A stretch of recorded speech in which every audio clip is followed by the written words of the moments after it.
We're back for your ears only. I'm Melissa Exelberth. I'm David Alpern with this quote from the news. Nobody should take my word as a good reason for investing in anything. That was former Star Trek star Patrick Stewart after helping to ring the New York Stock Exchange bell and launch the initial public offering of Twitter.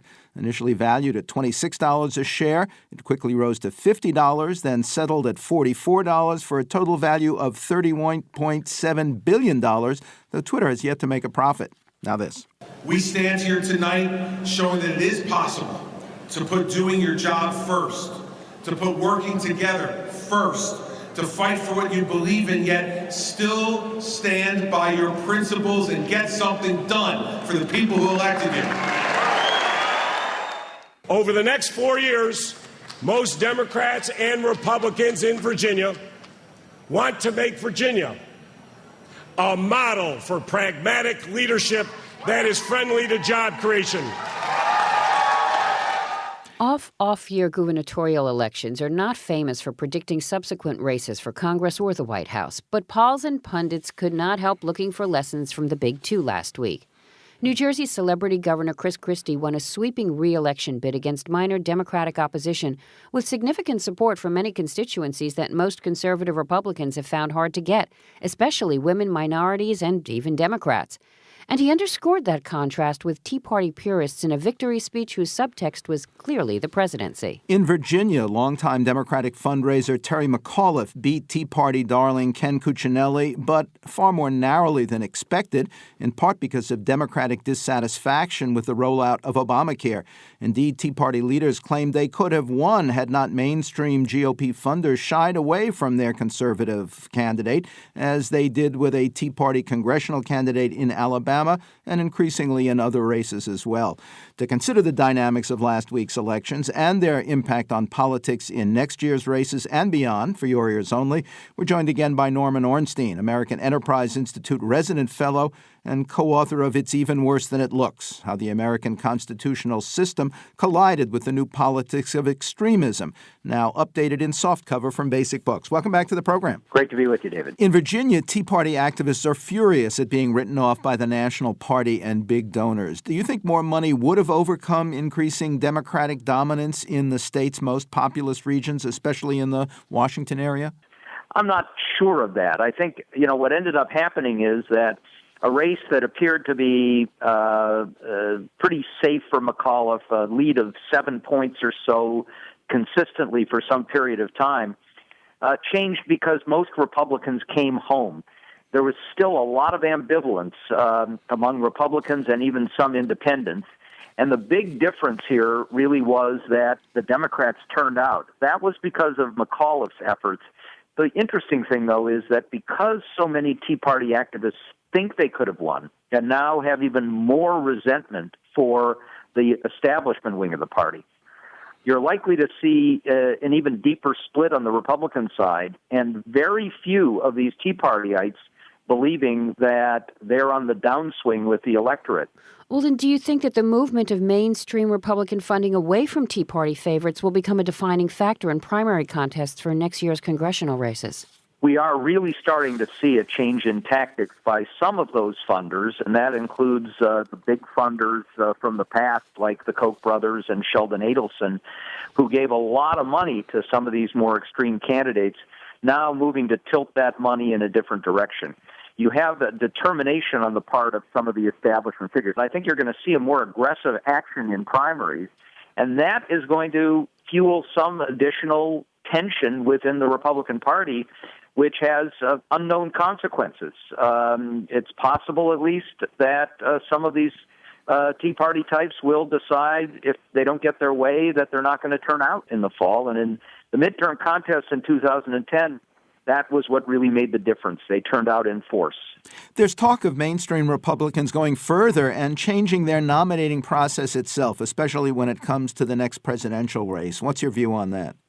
I'm not sure it'll make a huge difference. I think by the time we get to the presidential contest, we're going to see within any of the normal bounds of what you could do in a nomination battle, which is you can move to more caucuses, although the caucuses away from primaries can actually give an edge to the intense activists. You can try and change the order of those primaries. the activists who tend to be on the Tea Party side are still pretty dominant there.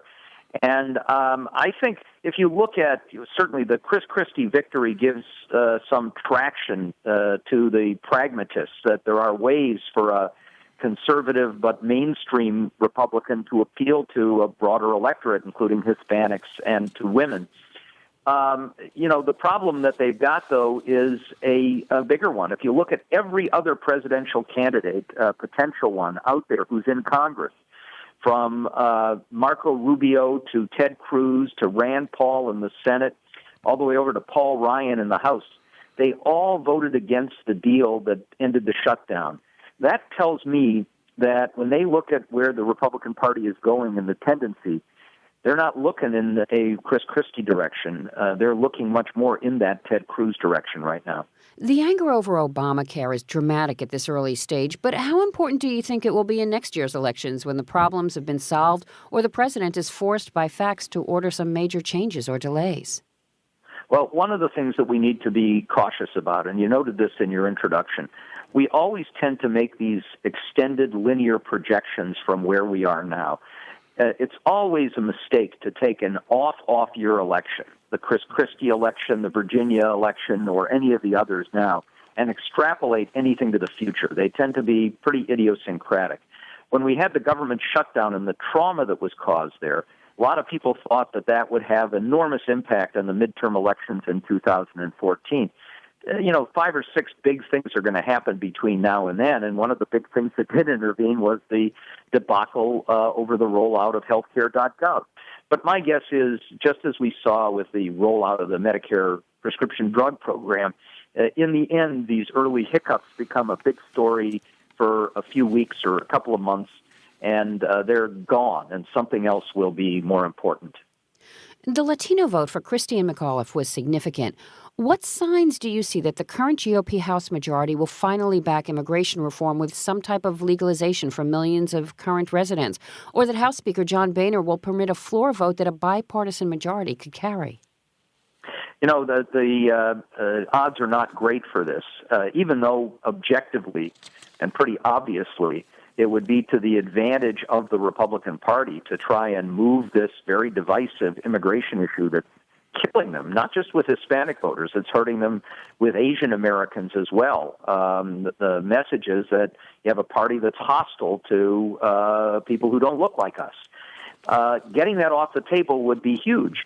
But John Boehner is not in a position where he, except on very rare occasions in the middle of a crisis, is willing to bring something up on the floor that will get support from more Democrats than Republicans.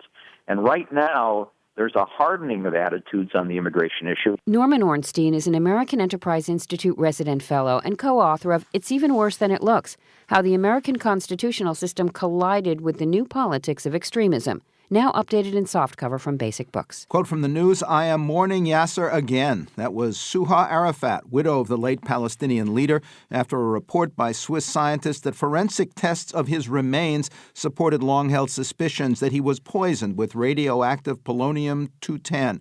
Israel denied responsibility. Also last week, peace talks between Israel and the Palestinians were reportedly making little progress. Next, new help for the hearing impaired. Now so many of us for your ears only.